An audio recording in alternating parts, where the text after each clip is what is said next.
ယောက်ျားလေးဝစ်လေကာကိုပန်ဟိုမလေးအရှိပါနော်အရှိဟိုမလေးဒီတစ်ခါဒီဇိုင်းတက်လေးရောက်ထားတယ်ကိုမတို့နော်အသားလေးတွေလည်းအရန်ဟိုမှာကောင်းတယ်ဒီမှာဒီသတိမဆိုရင်ဒါမျိုးကာလာလေးကတော့9တဲ့တော့ထည့်ထားပြီးတယ်သေချာလေးဖောက်ပြပေးမယ်ပေါ့နော်ဆာရာပေါ့နော်မကြုံအိတ်ကက်လေးအိတ်ကက်ဒါမျိုးနှလုံးပါတယ်2ဆင့်ပေါ့နော်ဒါမျိုး2ဆင့်ပါတာဒီအပေါ်နဲ့ဆိုအိတ်ကက်က6လုံးတောင်ပါမယ်ကိုမတို့နော်ဟိုဘက်နဲ့ဒီဘက်အရှိပါယောက်ျားလေးဝစ်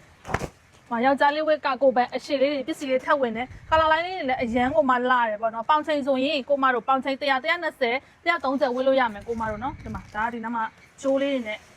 ခြိထားလို့နော်ချိုးခြိထားလို့ပါဒီမှာခါမြော့ပေါင်ချိန်120 130လောက်ထိဝစ်လို့ရမယ်ပြီးတော့လေသူ့ရဲ့ချုပ်ရုပ်ချုပ်တာကိုတစ်ချက်လေးပြပေးမယ်ခါမြော့ဆိုရင်ဒါမျိုးလေးနဲ့သွားမယ်ပြီးတော့လေသူ့ရဲ့ချုပ်ရုပ်ချုပ်တာ quality ကိုတစ်ချက်ကြည့်ပဲကိုမတို့ဒါမျိုး2 line ချုပ်လေးတွေနဲ့ပဲသွားထားပြီးရနော်ပြီးတော့ဖောက်အိတ်ကလေးဒီလို2ဆင့်ပါမယ်ဒီမှာဒီချက်လေးပြပေးမယ်နော်ဒါမျိုးဖောက်အိတ်က2ဆင့်ပါမယ်ဒီမှာ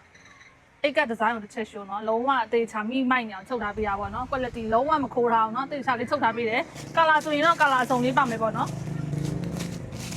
ကာလာဆိုရင်ဒါမျိုးအစုံလေးပါမယ်အသားကလည်းအစုံပါမယ်အကုန်လုံးအသားအကောင်းတွေကိုပဲပါမယ်ပေါ့နော်ကာလာလိုင်းလေးကတော့ရွေးယူလို့မရဘူးမင်းတို့တစ်ခါတည်း9တဲ့900ပစီထားပေးပြီးသားပေါ့နော်ပေါင်တစ်ထည့်အောင်မှမများလေ12500ထည့်နေပေးမယ်12500ထည့်နေယူပါ9တဲ့တွဲပါနော်